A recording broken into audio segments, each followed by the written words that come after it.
Welcome back. We're going to continue with exponential models in Algebra 2, and the only difference, at least for these first couple of problems, is instead of increasing, we're going to decrease. And so the thought process is that instead of the problem being like 1 plus your percentage, we're going to do 1 minus. And that's what this first part is. So we have a radioactive substance that's decreasing 2% every year. This is known as radioactive decay, in case you didn't know. And there was originally 200 kilograms of this substance. So if you think about what you probably did in previous math classes, maybe in not this sense, maybe I could even talk about, you've probably seen this before in discount problems, like things are on sale. Certainly worthwhile to mention that. So what you probably did way back then is you multiplied by the percentage. Remember, changing 2% by moving that decimal over twice. We just did this, so hopefully this is fresh in your brain. And that's okay if you need a calculator. I don't expect you to do this in your head, but it is for. And so the thought process is that after doing how much is decreasing by, think about your discount problems from before, then you had to subtract that number to get 196 kilograms of that substance. But I'm more concerned about the number right now. Now, if you think back to the previous video, or maybe rewatch the other video, which I'm not going to make you do, what you could have done, though, is actually, I'm going to do this the same way I did the previous one, is if you divided out each piece. So what you actually could have done is taken that 200, like you factored it out, and 200 divided by 200 would be 1, and then 4 divided by 200 would be 0.02. So what you actually could have multiplied your number by is 0.98. And sometimes I teach it this way, not saying I will this year, but maybe I will, is if you're decreasing by 2%, if I ask you how much is remaining, well, if you're decreasing by 2%, 98% is remaining. I don't know if that makes any sense. But it makes sense in my head. So the thought process is we could create an exponential equation very similar to the growth one from the previous lesson.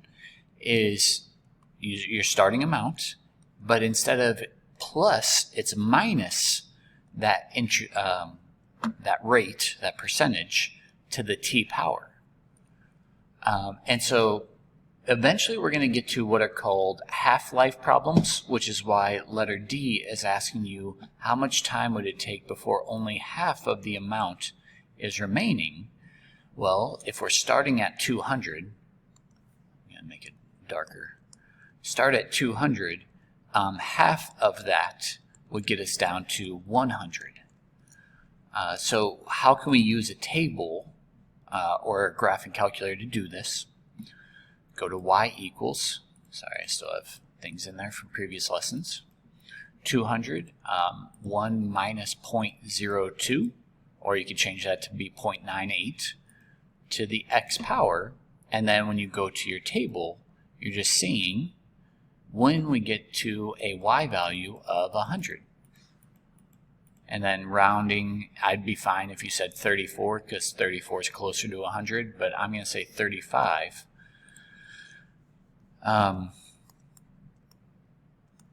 35 years,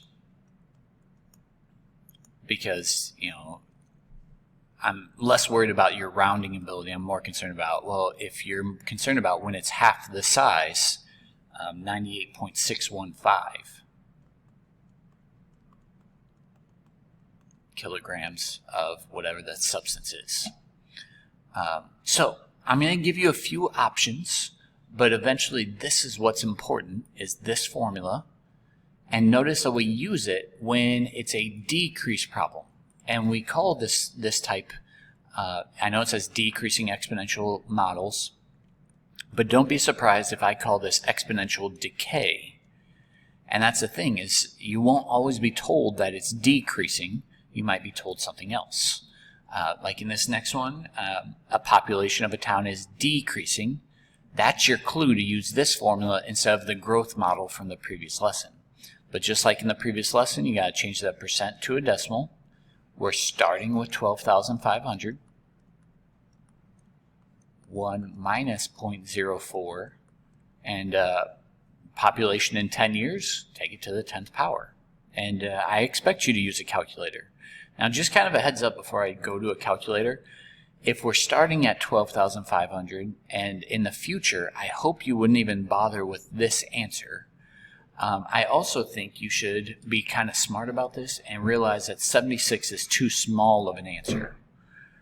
I wouldn't expect a population decreasing by that amount to go that low. So 12,500, and you can just type it into the calculator the way it looks. And the calculator gives you the correct answer, about 8310. Just kind of a heads up, if you're not using my graphing calculators, you might need to figure out that 1 minus 0.04 is 0.96 first, and then take it to the 10th power, depending on your calculator, and then multiply by that 12,500 number. So there's a lot of different ways you can do this. Just make sure you figure out the calculator you plan on using. So here's another situation. We have soil is absorbing water. And notice that the units here is the time is in hours now. It's decreasing by 30% for each hour that the soil is flooded. And so we have this dry soil. It's initially able to absorb 4 inches of water per hour. So if we're writing an equation, just set up the way we've had it. So A of t will be set up as 4, and then 1 minus, moving that decimal over twice, you can just write 0.3, but if you want to write 0.30, that's fine as well, to the t power. So you're more than welcome to use a graph, but I hope it makes sense that if you plugged in 0 for t, well, anything to the 0 power is equal to 1 times 4 would give you 4. And you're more than welcome to use the graphing calculator. Hit that y equals key, 4, 1 minus 0.30. And you can even look at the table, except I'm very moved up there, 0, 4, 1, 2.8. And what you'll also notice is that it's going to get closer and closer to 0, but it won't actually cross 0. So if I look at that graph now, you can see, and I have my standard window set up, but I'm more concerned about that you understand that it decays, it decreases like this, down and to the right.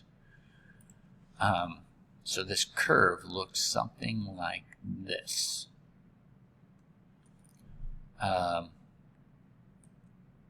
So in this next problem, it's basically saying with the rainfall of 0.5 inches per hour, maybe I should change colors real quick, that's going to be this value. So what you're going to do is, you're more than welcome to set up the equation like this.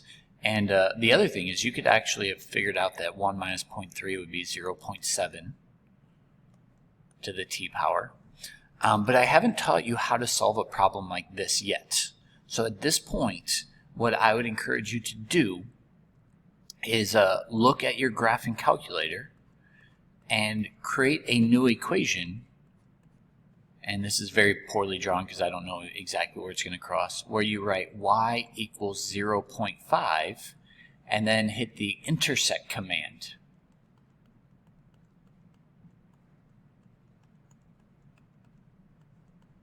And hopefully you remember, because we've been doing it for a while now, how to do that. So in y equals, I'm going to make a second equation that says 0.5. If I go back to my graph, you can see, I didn't zoom in much, but if I hit second trace, the fifth option down is intersect. And I just want to see where that blue and that red curve cross, so I'm moving my cursor over, and I have to hit enter 3 times. and I can see about 5.8. And what we're doing is we're solving for t in the problem. So t is about 5.8. I believe the units were hours. I know I made a fuss over that earlier, but I'm more concerned about you getting the right number. And my picture definitely does not look right. Like, my answer looks like it's at like 8 or 7 or something like that. I'm off quite a bit on my picture, so sorry about that. And then we have another problem, and I think this is my last one before the assignment. Yep. And it's just a stock price. We're increasing. So a reminder on the growth problem of 4% per week. And its initial value is 20. So let's just do that. Maybe I'll call it W for Window Power Inc. Is equal to $20. 1 plus 0.04 to the T power. Because it's increasing, it's a plus. Whereas gerbil energy, so I'll call that G, it's losing value at 11%. Oh, crashing. See how they don't always use the same words that I've used so far. Crashing means losing value, so 1 minus, still changing it to a percent per week, so time is in weeks. T in weeks. That's going to be important for us. And it started at $120. Holy cow, a lot more. And it's asking you how many weeks will it take for them to be the same. Well, just to give you a graph of this, because that's what the directions say, hopefully I've given you enough advice where, let me use W for the window power. If it started at 20, its y-intercept is going to be down here, but a growth problem will go up and to the right. And then gerbil energy, so write down 20 here. This is a very lame graph, by the way. We're about to go to a graphing calculator. But I'm giving you this advice because, well, I think it's helpful. So it's 120. And think about if you're losing value, will the $120 stock price ever go to a negative value? I hope you would say no. So it's going to look something like this. So the question then is, well, what's this point of intersection? And how many weeks would it take? And that's where a graphing calculator, because I haven't shown you any other way to solve this, would be helpful. So go to y equals, type it in, 20, it was 1 plus 0.04 to the x power, and then 120. 1 minus 0.11 to the x power. And remember, you can pause the video if I'm going too fast. And you can rewatch things. Now, if I hit the graph key, which I'm not going to do, I won't see anything. Why won't I see anything?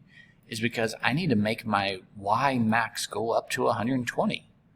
So now when I click on the graph, I can actually see something. And even that wasn't good enough because I can't see where they're going to cross each other. So let's change my window one more time. And I think 20 does it for me. If I make my X max go over to 20, there, now I can see it. Now I can hit my second trace to get my intersect command. Move my cursor over, enter, enter, enter. And it says about 11.5 weeks. So about 11.5 weeks. Now it does say the nearest week, so I would go ahead and bump this up to 12 weeks if I was following the directions. And you should be ready for the homework now. So be ready to use your calculator as well. So do as much as you can, but feel free to use online calculators and my calculator to do this.